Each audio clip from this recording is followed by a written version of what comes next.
Preparations. There are a few things you need to do before you start making exercises. The very first thing is to create a folder that will hold your exercises, because that will make it much easier when you put it onto the internet later on. And go to the local disk C, where I create a new folder. I call the new folder Exercises 1, and there it is.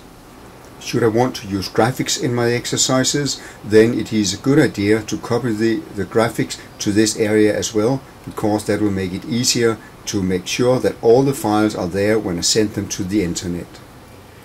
You also need to decide if you want a content page that can be used for navigation to other web pages. The typical name for a content page would be index.htm or default.htm. This is also the time where you have to decide how many exercises do you want to make and what type of exercises. It is important to decide on some names of the final exercises. For instance, the first crossword exercise could be called close1.htm. First close exercise could be called close1.htm. The reason why it's important to decide on these names is that you would want to link from one exercise to the next exercise, and also you would be able to link back again. I plan to make 5 HTML pages or web pages for the content folder called Exercises 1. The main page will be a navigation page that will link to the text and exercises. The name of that one will be index.htm. The reason for choosing the name index.htm is that by default most websites will automatically load that page when you go to a folder.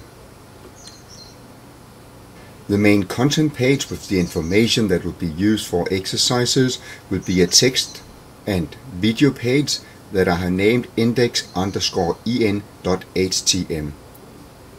The reason for that name is that it will be a page that will hold video and text, and all the text will word by word be linked to an English online dictionary.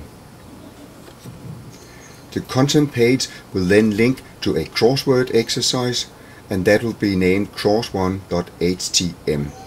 From that page one can press the back arrow and go back to the content page, or it is possible to go to the content page, that is the navigation page.